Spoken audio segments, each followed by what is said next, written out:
Hello and welcome to the Rise Up with Margarita show. I'm Margarita and I am an activator of the new code of power, and I help those leaders of the new earth rise up and activate the light in the world so that they can awaken the planet. And so welcome to my live show every week on Mondays at 2 p.m. I do 2 p.m. Eastern, by the way. I do this Rise Up show to really give you those tools and really help you rise up and lead the new earth. So today's topic is what it looks like to be in your power as a spiritually conscious entrepreneur.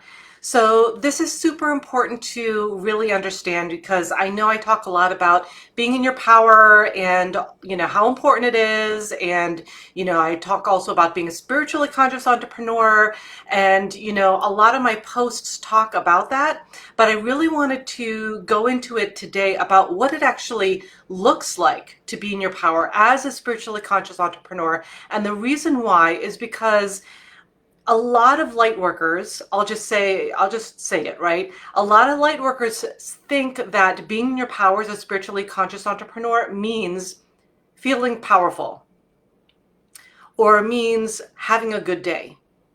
And it takes a lot more than just feeling good or feeling powerful in a given moment to being in your power. It takes a lot more than that, right? So I wanted to share with you what it really takes to, and what really a spiritually conscious entrepreneur is, right? Because some light workers don't really have an understanding around that as well, right? Like they think, oh, I just mean well in the world, and so therefore I'm a light worker, right? And that's not what a light worker is.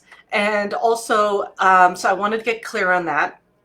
So a light worker is someone who has a high light quotient, who uses it to show up in the world, to shift the light in the world, to work with the light. Literally, that's what a light worker does. They work with the light, right? So it's not just simply, being a good person who means well, because I saw a lot of comments around that in my posts. And so I just wanted to provide some clarity on that. It is actually someone who uses the light and works with the light and uses it so that others can really be transformed and to provide healing in the world. And it's really to embody a higher consciousness. It's really to embody their purpose in the world, which is always going to be about up-leveling humanity, helping the world kind of thing, right? So that's really what a light worker does. They actually work with, maybe even manipulate energy. And I don't like to use the word manipulate because that sounds more like manipulation versus working with shifting the energy. You're literally working with energy, right? So a lot of times light workers will look like traditional healers, I guess the stuff that I do, for instance, right? I started off as a licensed acupuncturist or Reiki master teacher. I still do all of that in my private practice here in New York City. And I also am initiated as a medicine woman, otherwise known as a shamanic practitioner in the Mayan Toltec tradition.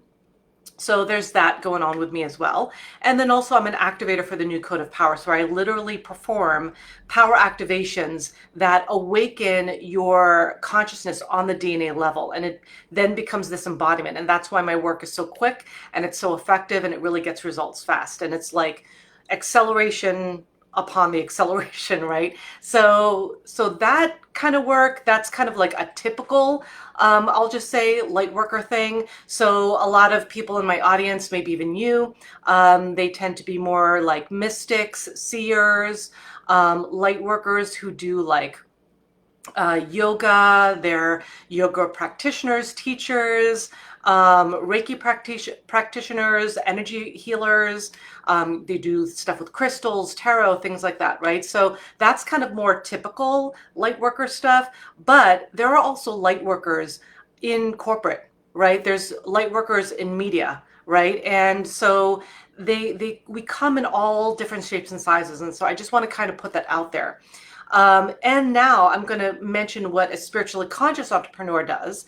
And as you might notice in the word entrepreneur, that means you're an entrepreneur, you are in business, right? And when you're truly a light worker, and if you're providing some kind of services, unless you don't like to eat, usually there's some kind of charge to that, right? Like, unless you like to do everything for free, and hopefully you're not doing that, right?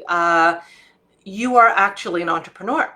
And when you are really focusing on the light, really focusing on bringing light into the world, and really being conscious about your power, being conscious about your spiritual work, and your energy work, you are actually an entrepreneur. And if you're not identifying as that, then that's something to look into, right? Because if you are providing services on any level, that means that you are also receiving an exchange, goods and services for money, right? And that means you're in business. And so that is super important to recognize, just like some of these basics here, because if you don't really connect with that, then it's going to be really hard to, open up into this work and to really be making impact with this work. So saying hi to some folks here. Hi, Chi Yun. She's here on Facebook. And Nancy's here. And Lisa, she's actually sharing artist, tarot reader, crystals. Yes, this is some of the really powerful work, right? So, thanks for being here, everyone. Just wanted to pop in here because I'm seeing like some folks just really coming in. And so here's why it's important to be in your power as a spiritually conscious entrepreneur now. So first of all, people are in deep need of healing on the planet. If you haven't checked outside your window, there is a lot of deep healing that is really needed on the planet right now. There's a lot of stuff going on in the planet, a lot of old systems breaking down. And in order for the new earth to really rise up, and if you are really a leader of the new earth, really at the forefront and shifting the consciousness intentionally, then you really want to make sure that you are actually doing that work, right? Because you can't say you're a leader of the new earth, but then you're kind of like hiding behind like all the facades and filters and, everything, or not even stepping up, right? Like, to be a leader means you actually lead, and that means you actually are leading the light in the world, and doing a lot of brave things and taking those brave steps, right? Another thing is your services are needed now. So, a lot of the work that you've been doing, a lot of the work that you've been cultivating, kind of working with up until this time, it is needed now. Super, super important for you to recognize that, because I know that sounds super basic, but a lot of light workers are simply just like, oh, well, I can develop this and I'll figure it out. And when the timing is right, and then I'll step into my power. It's like, it's game time now, people. It's game time. The training wheels are off. That was 2020 and 2021, right? It's game time now. All the stuff, all the shit that's hitting the fan, that's why we're being invited and called forward to step up, okay? So I'm just letting you know that it's game time now for all light workers, all, okay? No one is exempt unless you just want to quit, in which case, then you won't fulfill your mission, right? But hopefully you do, because you incarnated on purpose for this time. Super, super important. So stepping up is also required in order for us to shift the consciousness on the planet. Like a lot of, and so I know, again, like a lot of these things sound super basic, but I get a lot of DMs and I get a lot of comments from people who think that they're light workers, who are saying, well, we know how this ends. We know the light wins. And so I'm just going to kind of sit back and just wait for things to happen. And it's like, how do you think we win? How do you think we win? We don't win just because someone waved a magic wand somewhere. We win because we applied ourselves, right? We applied ourselves. We're stepping up. We're doing the work. We're making things happen. It's like super important. And you signed up for this, right? So if there's anywhere like within you right now who's like, oh my God, I can't even think about it, right? Like, if you're being invited into that next level of who you are, whether that means you're showing up more visibly than ever before on social media, or maybe that means you're creating some new offers. Maybe it means that you're creating new policies in your business. Maybe it means that you are upgrading something in your business. we are being invited to do more and to be more and to serve highly, right? So super, super important. And also, here's another thing, another possible thing to ponder is why wait? Why wait to be in your power, right? Because some light workers are like, oh, I can wait, or I'll just wait until this comes in, or I'll wait until I have more money, I'll wait until I have more time, I'll wait until I have more space and experience and all this stuff, right?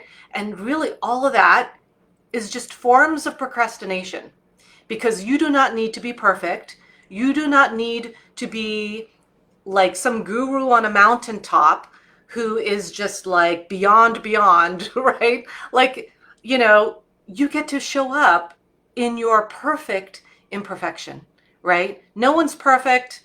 I mean, if anyone was, they'd be ascended beings, right? Like they wouldn't literally be like on planet Earth, materialized, because they'd be, in the ether, helping others, right?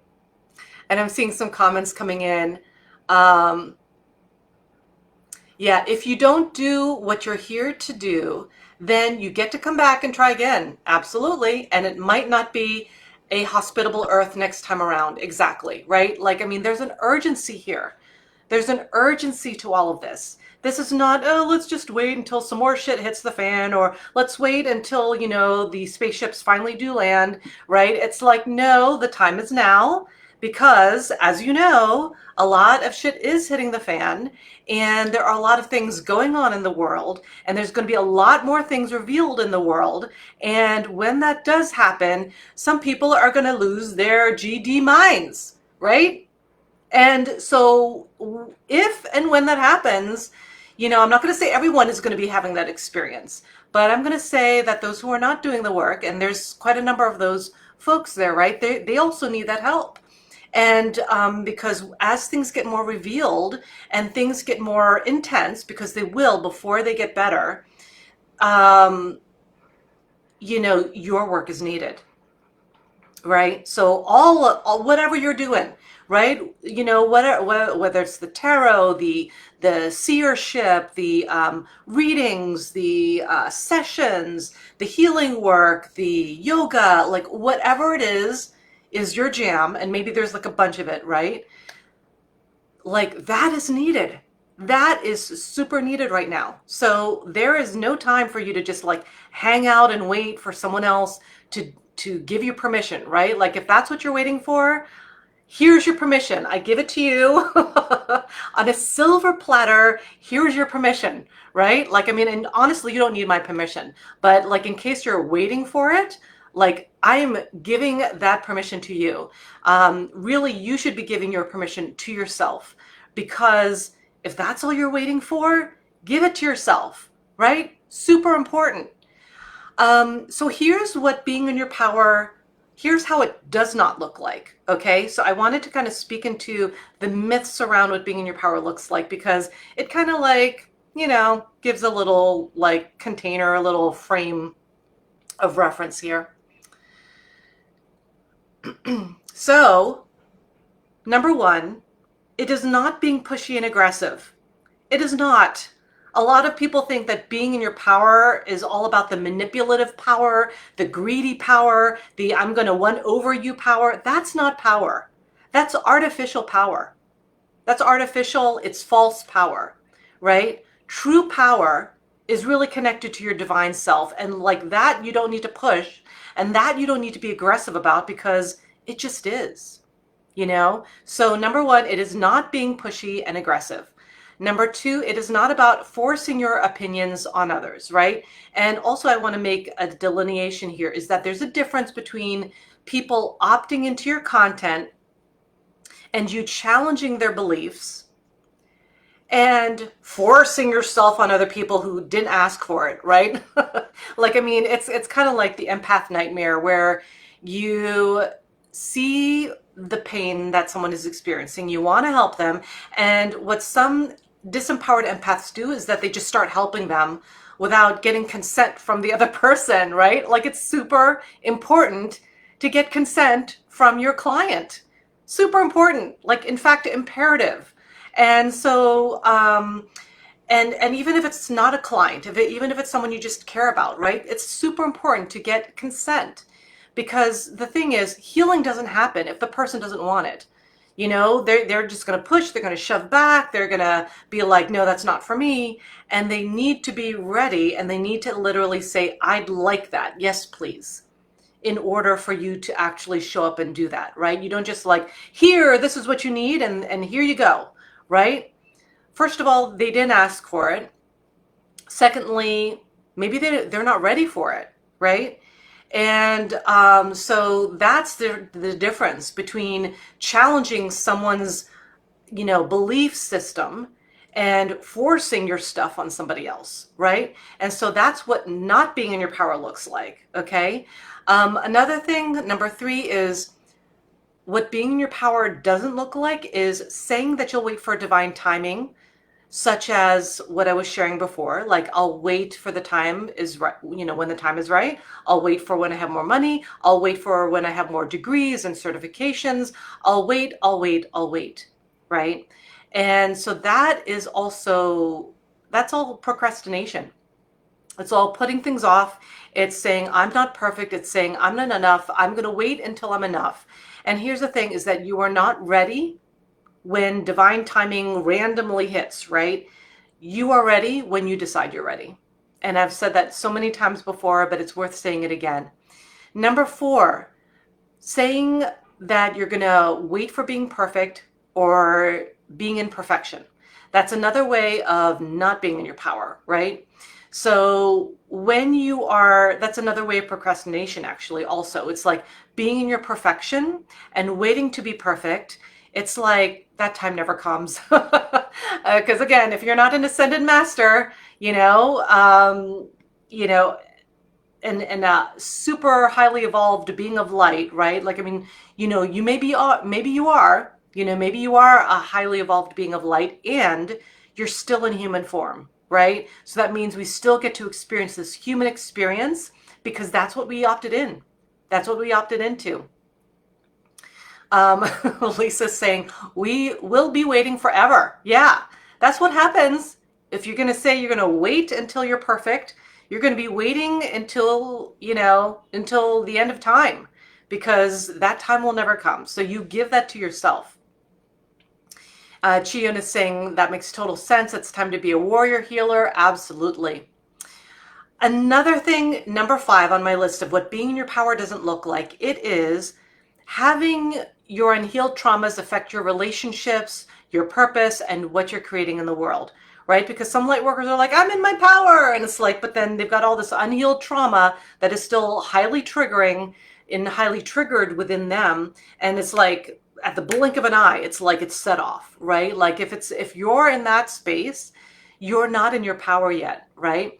And this is not coming from a place of judgment. It's literally just, it's super helpful to know where you're at in order to see where you want to go, right? So if you've got like tons of unhealed trauma, you're still highly triggered, you're still like really impulsively, and you still like see red, like at a moment's notice, and then you don't know what you're doing like after that, right? Like you're still in an unhealed trauma state. And that's something that you get to heal. Another thing, number 6, is staying in your comfort zone. When you are not in your power, you are staying in your comfort zone. And I know that's super hard for some people to hear, and it's interesting. I was about to say heal. And it can be hard to heal, but it also doesn't need to be. And so being in your comfort zone is comfortable, right? It's called the comfort zone for a reason. And at the same time, when you are really being a leader in the new earth, when you're being a spiritually conscious entrepreneur, I'll tell you something. A lot of people think, oh yeah, just being an entrepreneur, that just means I just whip some services up and then put it out and I'm done for the day, right? It's like, actually, when you're super connected with being an entrepreneur is so much about your own self-development than like your services even, right? Because I mean, it's like, if you like, take for instance, if you have a lot of unhealed trauma, or you have like outdated money beliefs or something like that, right?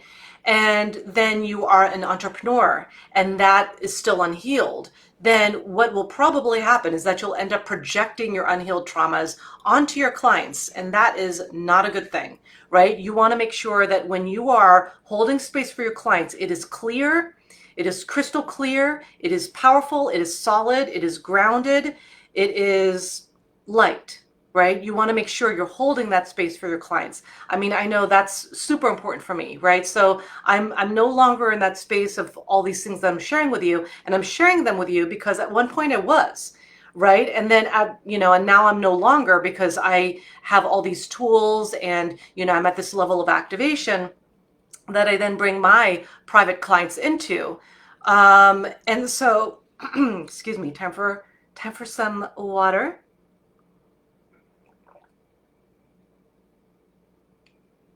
And see, that's another thing, right? I always have my nourishment next to me. I've got like my tinctures over here. I've got my, CBD tinctures over here. I've got my essential oils over here. I've got my crystals lining my desk. You don't see my desk.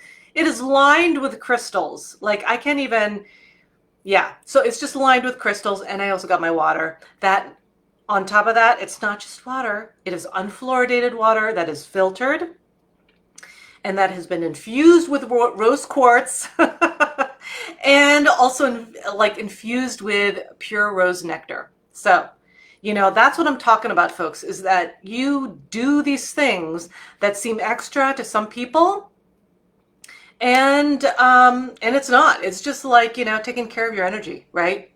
So coming back to number 6, staying in your comfort zone, when you stay in your comfort zone, you just don't grow. And one thing that is very interesting is that sometimes when I say that, I always get those people who are in the victim mode around it, and they like defend themselves, right? They start saying, well, it's good to be in your comfort zone. It's really good. It's super helpful. It's like, no, it's not. It helps you get closer to death, perhaps, but no, it will not help you grow. So staying in your comfort zone is what also not being in your power looks like. Number 7, passively waiting for things to settle before stepping into your power, right? So it's that thing about waiting for things to settle in, for things to, calm down. I hear that a lot from light workers. I'm going to wait for things to calm down. It's like, if you're going to wait for things to calm down, you're going to be waiting a while, sister, because that time ain't happening for a stint. So yeah, that would not behoove you. That would not behoove you. So number 8, another way of not being in your power as a spiritually conscious entrepreneur is undercharging, bartering, or doing other things that don't value your worth and what you offer. So this is something that I get a lot of feedback on too, and a lot of people saying, oh, that's me, and it's like, and I get it, that used to be me also, right? Used to be me being the operative terminology, right? Because now it's like, I'm full in it. And the thing is that when you really embrace your abundance, you no longer undercharge, you no longer are comparing your prices to other people, and saying, oh, well, maybe I should make it a little lower because that person charged this amount. And, it's like, I do not recommend pricing by comparing it to other people's stuff. It should always be what is aligned. What is aligned based on the level of transformation I'm providing. That's your criteria, not what's, Joe Lightworker over here doing, what's Jane Lightworker over here doing and charging, right? That doesn't matter. It doesn't matter, because if you're looking at that, then you're coming from a place of scarcity. You're coming from a place of, well, if I, because you're comparing, right? Because if you weren't looking at other people's pricing, you wouldn't be comparing, right? So that's another way that spiritually conscious entrepreneurs don't step into their power around things. When you're first starting out, you might want to try the barter thing, but then after that first year, you should be charging the level of transformation you're providing. You just should, right? And if you're not, you're devaluing yourself, you're devaluing your work, and you're going to get people who are going to be shoppers, not clients. And what I mean by that is you're going to be looking, if your priority is making things affordable, right? And of course, it's like, it's not about, doing something that's a price that's not aligned, right? And sometimes the price that is aligned is a lot of money, right? But it is, again, at the level of transformation that you're providing. And because the thing is if your criteria is making it affordable enough for people or making it cheap, right? Then, first of all, there's some money stuff that you've got going on that you get to clear, right? Some outdated money beliefs. And you will attract people who are more interested in shopping and getting the cheapest price instead of transformation. That is what you're going to get. And you know why I know? Because I did that. When I first started out, like maybe I think it's 13 years ago now, in my private practice, first of all, mistake number one, I wanted to serve everybody. I want to help everybody. Everyone who steps into my office, I'll just help them all, right? And I just assumed that, because I was a good practitioner and I knew it, that people were just going to like line up at my doorstep, which of course doesn't happen that way because people need to know who you are and, and what you do and all that stuff, right? So that was one of my mistakes, right? And then mistake number two was I'm going to make this affordable, right? And then so all the people who came in, they were the ones who were, like asking me for discounts. They were the ones who were like, this is too expensive. And these are the same people that if you charged $1, they would complain that it's too expensive. And you don't want that as clientele, right? That is not your people. You want people who are valuing your work, who are valuing what you do, who are like, oh my God, totally worth it. I'm like, my mind is blown. I'm transforming. My life has changed. Like, you want those kind of people. You want those people who are like, I'm ready to transform. I'm ready to experience like life-changing love. I'm ready to experience life-changing energy or, whatever their thing is, right? And you want that. And you will not guaranteed get that if you are undercharging, bartering, or doing something like that. If you're really concerned about making things affordable, one thing that I've done that, if it resonates for you, you can try too, is you can volunteer services for, like once a month or once a week or however your frequency is. Or you can have like one day where you do sliding scale, right? But like, I mean, with acupuncturists, we're not really allowed to just have like, oh yeah, randomly we'll have one day of sliding scale. Randomly we'll have, your regular rates, right? Like it's actually kind of illegal for a licensed acupuncturist to do that. And I wouldn't recommend it anyway, because then that's confusing, right? So, it's really important to have kind of some kind of standard about, what you charge and that's that, and then if you have special rates, it's because you are, volunteering somewhere. For me, I was volunteering at the Audre Lorde Project here in New York City, and I was part of their wellness days and that kind of thing, which I think was once a month. I don't do it anymore, but that's one option, right?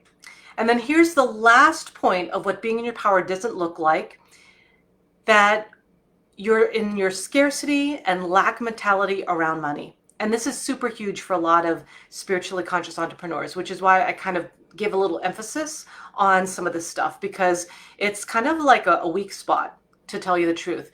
One of the reasons why Lightworkers and spiritually conscious entrepreneurs, the ones who fail, who quit because they don't make money, it's because they have really outdated money beliefs, and they're, and that, like, I guarantee you, is going to project onto your clients and your patients.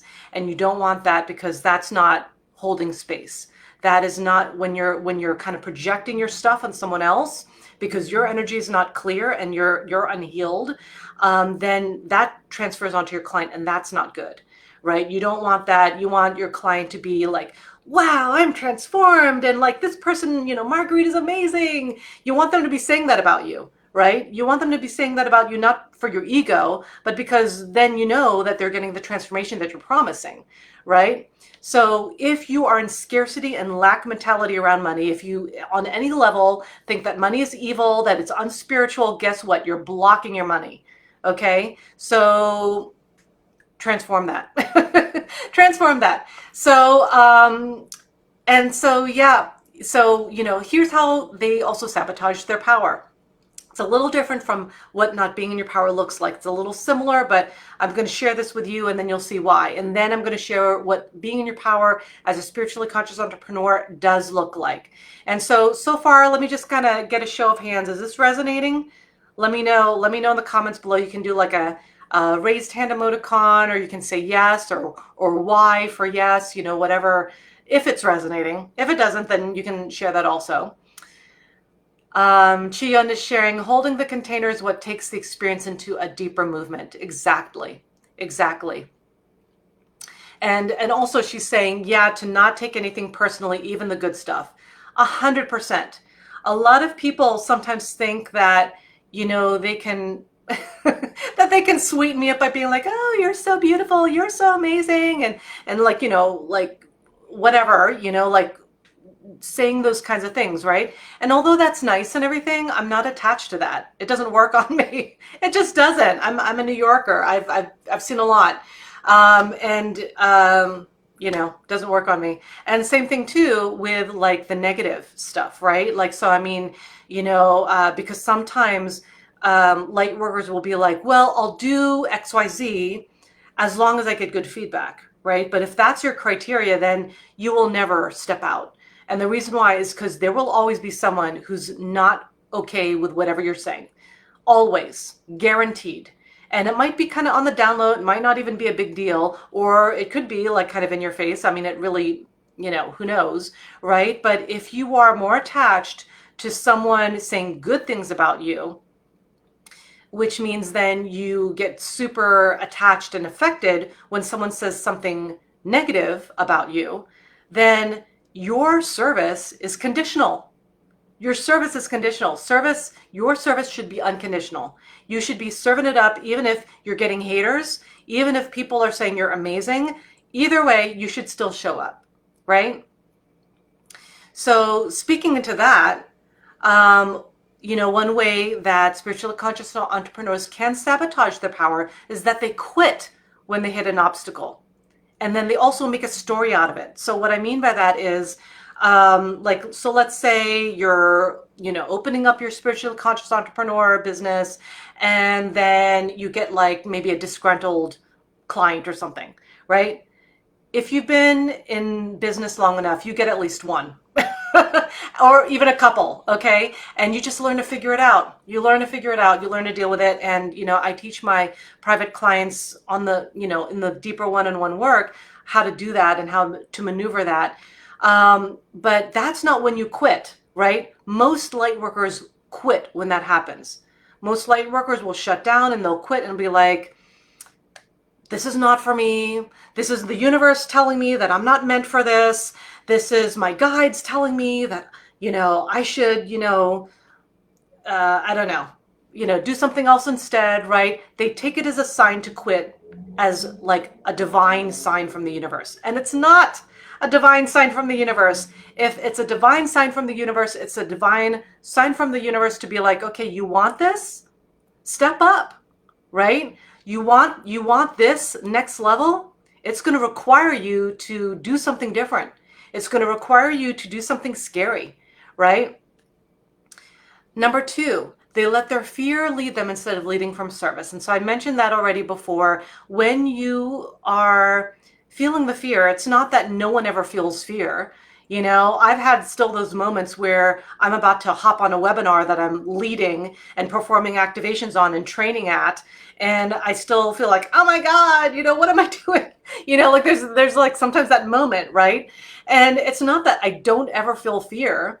I mean, at some point, I kind of don't, because I've just done it so many times, on some levels. But it's not that you don't feel fear. It's just you just do it anyway. If you're shy, you do it anyway. I was super painfully shy growing up. Like I couldn't talk to anybody because I'm like, oh my God, they're looking at me, right? I was that shy, like, because I mean, I think it was also because I just naturally drew attention and I really hated that. Just like everyone was looking at me and I'm just like, stop looking at me, and but that was divine source saying, hey, get used to it, right? Get used to being looked at, being found, being heard, being seen, because you're going to be called forward to do that work, right? So it's not that I was never shy. It's that I was shy and I just showed up anyway because my service was more important to me than my ego. And that's where you get to go, where you get to come from this place of like showing up, speaking your truth, doing your thing, full on, right? Even if you're scared and you're just like, oh my God, what am I going to say? What's it going to sound like? Is my like ex from like 10 years ago going to find me? I mean, not like that should like matter, but that's sometimes the kind of stuff that runs through your head when you step up, right? Number 3, letting their fear of being judged keep them from being visible. So this is kind of like along the same lines, right? Like allow yourself to feel that fear if it's there and step up anyway, you know? And if, like if your aunt from like that you haven't seen in like X amount of years finds you and then finds out that you're like a mystic and a seer, so what? So what? Right? Good. I'm glad they know, right? That should be like the approach is like, good. Finally, I don't have to keep that in a secret anymore, right? Number 4, another way that they sabotage their power is that they're afraid of money, making money, and have outdated stories about it that are blocking them from the power. So I've spoken enough into that. So I think that, I think you get my point on that one. Number 5, they doubt themselves. So have you ever had that moment where you've doubted yourself around, ooh, can I do that? Or, ooh, that's kind of like, next level. I don't know if I can handle that. I don't know if I'm capable, right? That's always what it is. And, and if that's you, don't allow your doubt about if you can do something or not stop you from doing your thing. Don't let your doubt stop you. Like, be with it, digest it, address it, heal it, love it, and yeah, you do get to love this, right? Because when you truly transform something, you are no longer triggered by it. You are no longer in reaction to it, right? It's just neutral. So you can doubt yourself, have your moment, maybe have your meltdown, and then the following day be done with it, right? Like have an expiration date, like I've said before, have an expiration date on your drama, right? Because if your drama has like no expiration date, guess where you're functioning from, right? You're going to be functioning from reaction and all that, right? And that's not what an empowered, spiritually conscious entrepreneur does. They deal with their stuff, they look at it, they see the lessons in it, and they look at the strengths that it is and the wisdom that it's showing them, because there is wisdom in whatever you're afraid of. Whatever you're afraid of, guaranteed, is where your next level of power lies. Guaranteed. And then the last way that spiritually conscious entrepreneurs can sabotage their power is they don't take the leap. So it's a little bit of like, staying in their comfort zone and stuff, but it's really like, it's really interesting because it's some of those light workers who say, I'm ready, I'm in my power, I'm really connected, and then you invite them to take that leap and they're like, no. And it's like, so when you don't take that leap into the next level of who you are, it actually will block you from your power. Like everything that you keep trying will just fall because there are these pieces that you get to take ownership of. And if you don't take ownership of these pieces, guess what? There's no foundation. If there's no foundation, all the shit hits the fan, okay? Nothing sticks, nothing stays, because nothing is solid. So, and again, this is something that I go deeper on with my private clients, right? because it's super important to have your foundations, to know who you're serving, to know your ideal client, your niche as some people call it, to know, get connected with your aligned services and to charge the aligned pricing for your services, and to really, be in that embodiment. Jennifer, hey Jennifer. She says, ooh, that's juicy. Thanks. You're welcome. And Lisa's saying, don't let our doubts stop us. Yes, absolutely. Okay. So here's what being in your power as a spiritually conscious entrepreneur does look like. So now that I just beat all that stuff like a horse, right? Like that's such a terrible saying, but it's like now that we've covered that ad nauseum. So number one, they embody their sovereignty and purpose. So your sovereignty, you are a sovereign being. You are an extension of God. Therefore, you also are God. When you are an acceptance of that you are this divine being, that you too are God, and that you get to be the abundance of God, the light of God, the power of God, like all these aspects of God, that's when you're in your sovereignty, right? And you're just like, I take ownership of full sovereignty, my full autonomy as a being on this planet, that I take ownership of everything of who I am, my body, my mind, my soul, my heart, what I create in the world, then you're a sovereign being. And then also you embody your purpose when you're connected to that, right? And Dr. Christina is sharing, I'm offering new services soon and stepping into my power with boundaries and telling clients what I require. Awesome. Awesome. And I can tell that you are actually kind of reclaiming something there. So yes, it has been declared. Awesome. Love it. Number two, what else in being in your power as a spiritually conscious entrepreneur does look like? Number two, taking 100% ownership of your life and what you're creating. So I mean everything, like even the ugly, embarrassing stuff, okay? And the first time I did that, it was super humbling.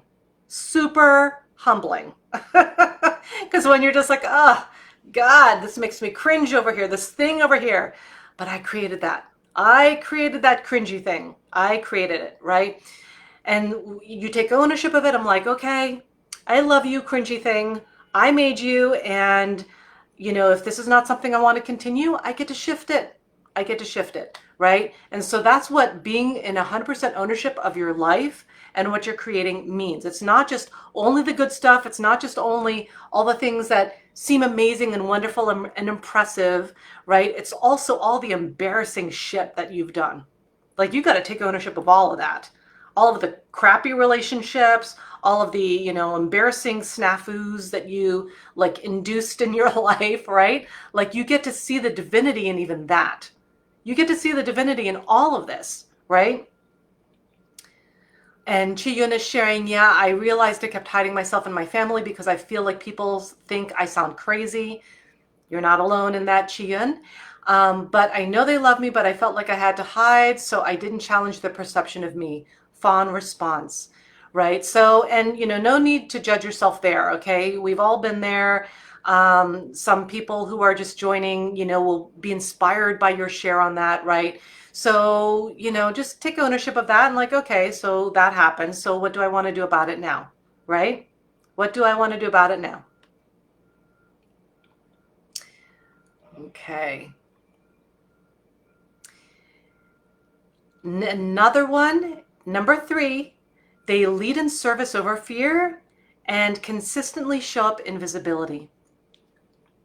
And it was really funny because one of my clients who's busting through her visibility fears right now, she was like, do I really need to be on social media? I mean, there are other ways, right? and I laugh because, that's a decent question, and the answer is, sure, there are other ways. But the reality is that there are a lot of people who are like on the net, right? Who are online. There are tons of people who are online. I mean, if you can just even imagine the amount of people who could be your ideal clients, they're Googling the stuff that you have expertise in. Excuse me. They are Googling the stuff that you have expertise in. And if they're Googling that stuff, and if you are online, they're going to find you because you take care of that stuff, right? And they'll be like, oh my God, this person's online, right? And so, and social media is free real estate right there, right? It's free. You can use it to your advantage. And if you're not doing so already, you should be actually connecting that with your email list, because you do not own Instagram nor Facebook, but you do own your email list. Okay? So super important. And someone is sharing here, social media ain't without pros. Right, exactly, right? Like, I mean, if, and that actually makes me think of something else that I've heard too is, oh my God, there's so much density on social media, right? And I agree, there is. And what do you think you're being called forward to do, right? You're being called forward to be light on social media. You know, you are being called forward to hold and take a stand for the light on social media. You know, and I get those comments all the time. You know, some stuff like, oh my God, this is why I'm here on social media. Like, I mean, people actually say that in the comments. And you do want people saying that in your comments and in your posts, because then, number one, you're noticing that your work is resonating, your messaging is landing. That's number two. And number three, you're getting confirmation, which means that, you know, these are your people, right? These are your people and they're getting it. Another thing too is what being in your power looks like is that you live regularly outside of your comfort zone and you're committed to your growth. And so what I mean by that is like honestly, every single day I'm committed to that every single day. So even if it's a small thing, like trying something new or trying a different platform, trying a new software, trying out a new policy, hiring someone new on my team, you know, like all of these are upgrades and they're all scary, right? But if you don't do the scary things, yet you expect new results, I think that's like the definition of crazy, right? It's like you don't want to like come out of your comfort zone, you don't want to do anything different, but you want to have like $1 million. And it's like, hello, disconnect. There's a disconnect there, right?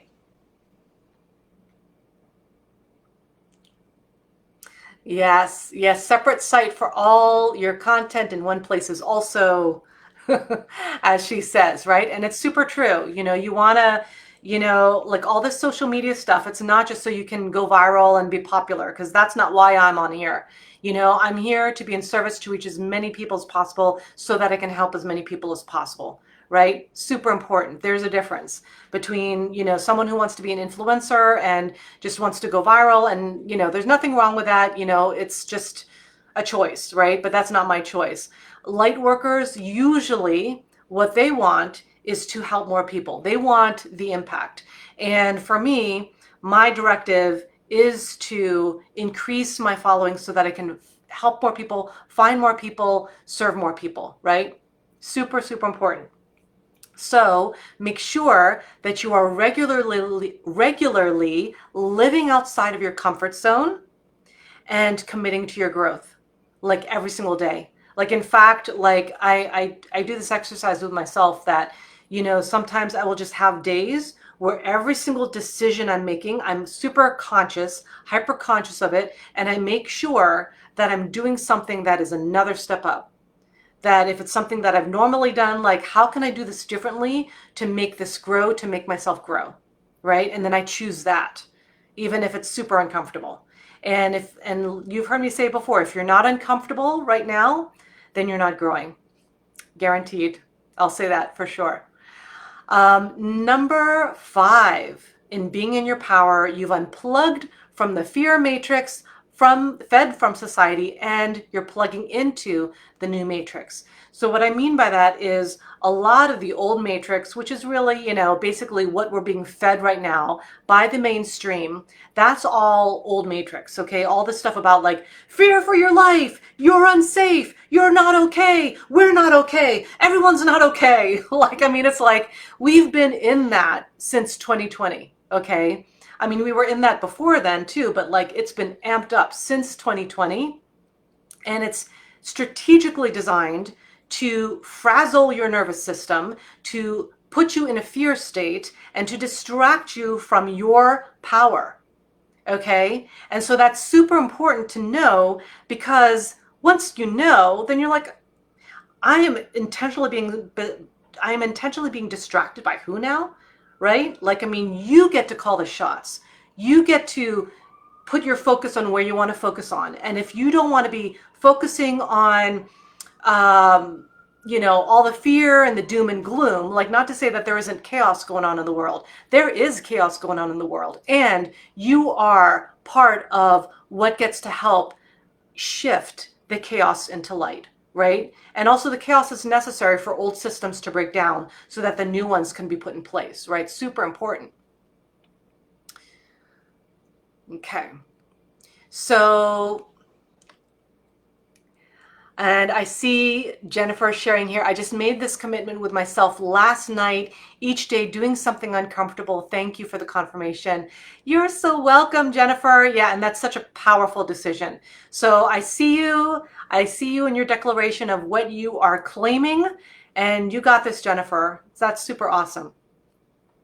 And then number 6, you've cultivated an abundance mentality about money and wealth, and you make an abundant living. That's when you are really being your power as a spiritually conscious entrepreneur. So you no longer are like fearful of money. You no longer are like despising money or thinking it's evil or unspiritual or any of that, poppycock nonsense, which, because it is. I mean, that's like old paradigm thinking right there, right? New paradigm thinking is money is also energy.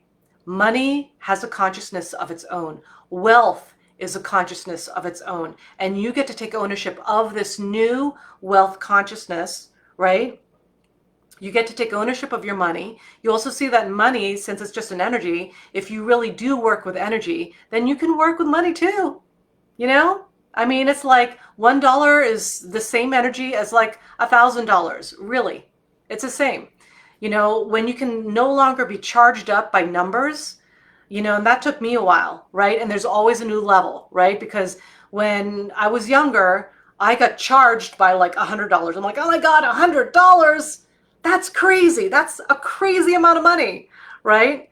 And then I paid $100. I invested myself at the $100 level. And I'm like, oh, I was able to do $100. And then my next concern was like $500, right? Like $500, that's a lot of money, right? And then you invest in yourself at $500 and you transcend your fears around money and what you think you're capable of. And then you do the $500 investment.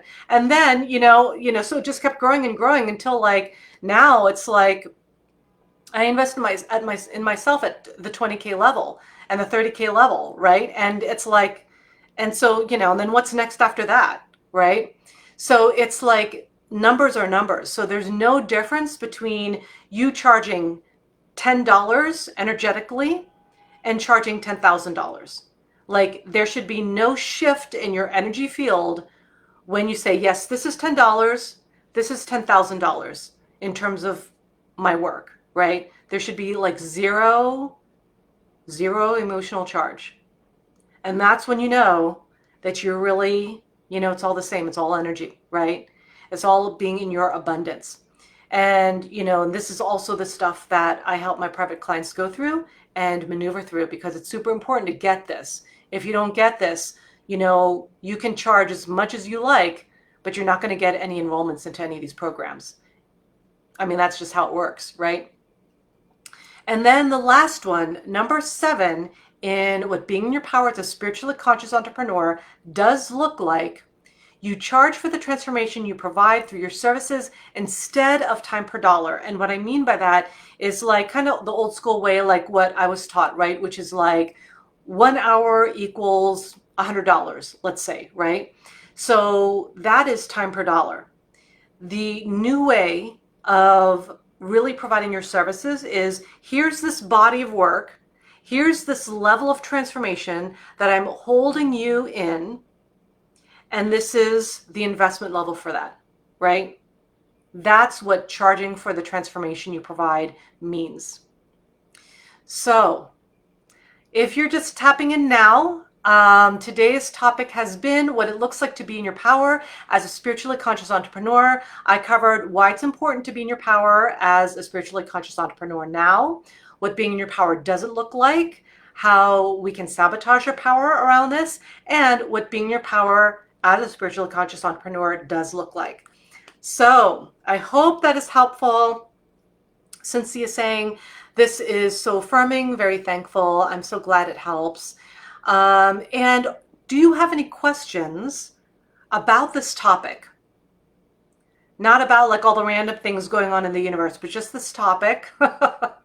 Just let me know if you've got any questions about what it looks like to be in your power as a spiritually conscious entrepreneur. So it could be a question around power as a light worker, shifting from something you're not happy with to shifting into your power as a spiritually conscious entrepreneur, or maybe it's just a comment, a reflection that could also be something you could share too. Matliad is saying, grateful as always.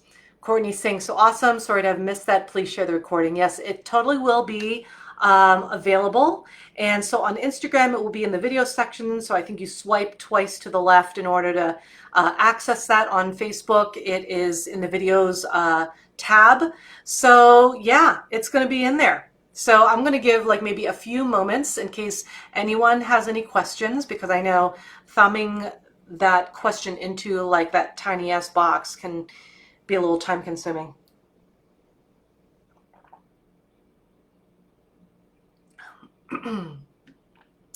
So Witch River says, yes, thank you for this. That last point about pricing for transformation. Can you say more about that, please? So let me know specifically what you'd like to learn more about that. Just so that, I can be more specific with my answer. But I think I'll just generally say pricing for the transformation, because what we're so used to is that like old school way is like, 1 minute per dollar, or, like massages, like where you've seen them, it's like $1 per minute, right? And that is time per dollar. Whereas instead of like time per dollar, it is now level of transformation. So meaning like, what are you promising? What are you promising your client by the end of their experience? Like, are you promising that they're going to be more embodied in their power, for instance? Are you promising that they will heal their traumas? Are you promising that they will feel more ease and flow in their body? Like, what is the level of transformation you're providing?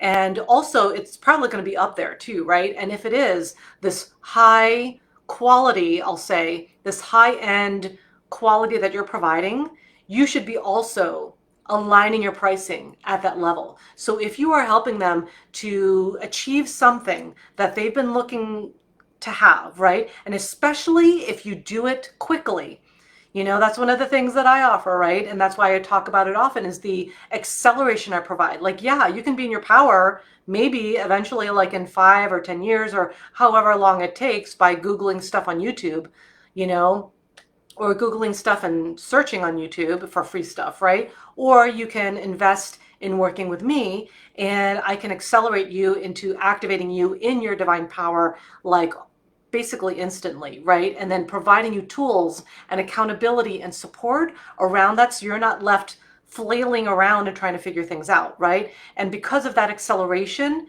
it is a certain level of investment, right? And you get to do that too. If your level of transformation is high, then your investment level is also going to be commensurate and aligned with the level of transformation. So I hope that helps in terms of that. Let me know. I'm seeing another question here, or maybe it's more of a reflection. Had a reflection today that I could shift my mindset from I can't afford this into seeing the art of anything as possible, then found you. Yes, here I am. Your validation to let you know that it's not coincidence, right? So, and congratulations on that. That's a huge realization. Super important. Courtney's saying, it's hard for me to set prices. I would appreciate hearing what you said about that as well. So yeah, so the pricing, it's really not like, because old school is like, okay, I'm seeing this person for 60 minutes, so it's going to be $100 for 60 minutes, right? And so instead, it's really, like like an experience. You're providing an experience of transformation, really, and then you are aligning your pricing to the level of that transformation. And that could be like in a couple $1,000s, and if it is what it is, then it is what it is, right? And instead of being like, oh, but wait a minute, I want things to be affordable, then catch yourself from what you're saying, because what you're telling yourself is you are only seeing your clients as capable of doing so much. That's what you're saying. You're not really having that much confidence in your clients that they can get out of their own way and really see things as anything's possible, right? Because when you want something, you want something. When you want something and you need to invest in it, you just invest in it, right?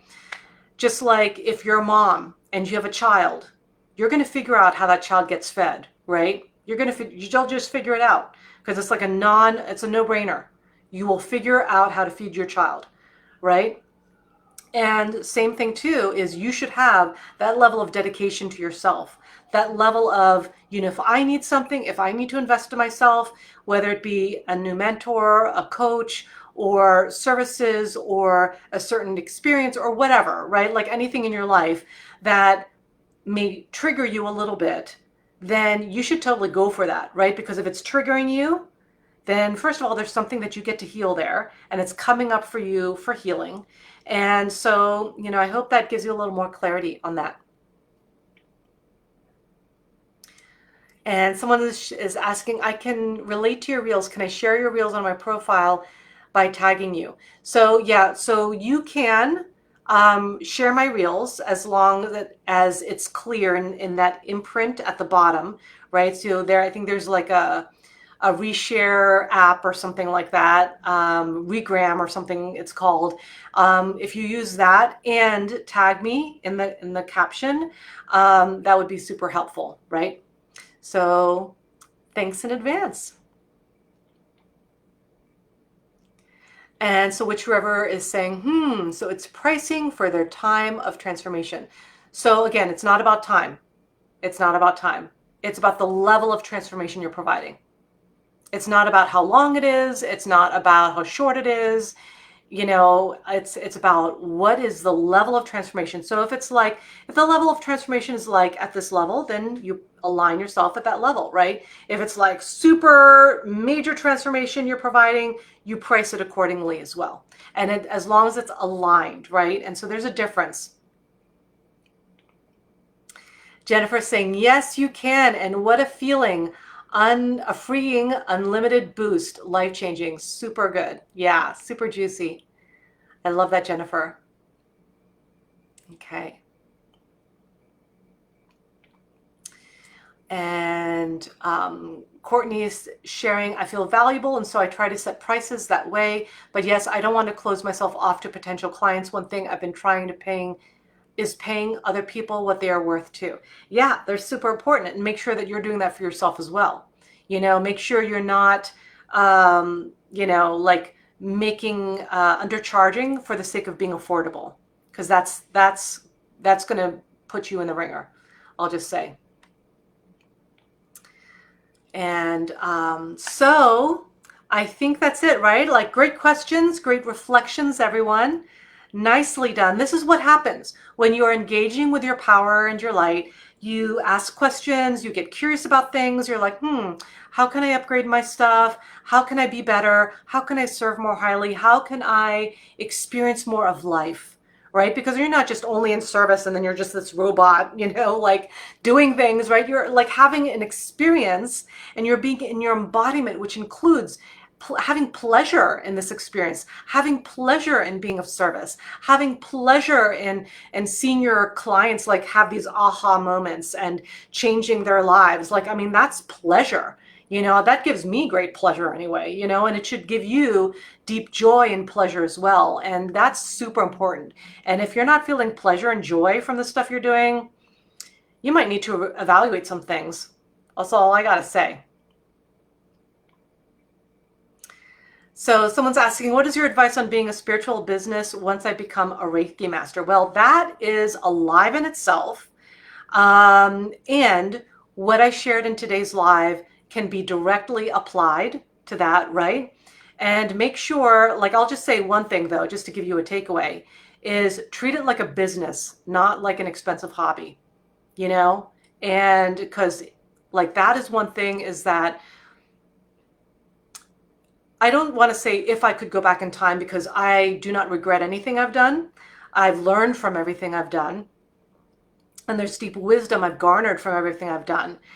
And make sure from the get-go you treat it like a business, not like as if your client's a transaction. I'm not saying that. I'm saying more like treat it like a business. Create a structure, have strategy, right? Like don't just be out in the cosmos, and thinking that, you're going to have this amazing prolific business because you're a good person, right? You need to actually apply yourself, have strategy, have foundation, and if it resonates for you, you can do some deeper one-on-one work with me, because I help my spiritually conscious entrepreneurs really help get them that foundation, that strategy, and also help them develop their spiritual powers. And actually, they also learn new abilities when they do work with me.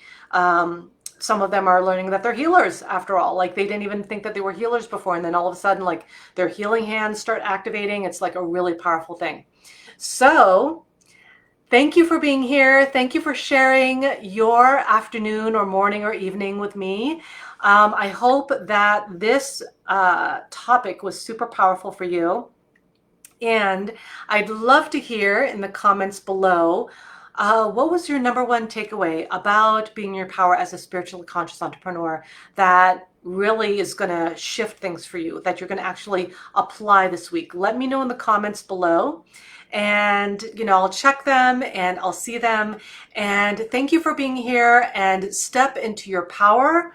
And if you want to do some deeper work with me, just DM me what your powerful light worker purpose is, not what you want to do for yourself, because your light worker purpose is bigger than you. It's about humanity. It's about the globe, right? So DM me that, what your unique, specific transformation that you provide in the world is, if you desire to, check out what working with me might be like. And if you're curious about embodying the next level of your power and being activated in it and being supported in it and being successful at it.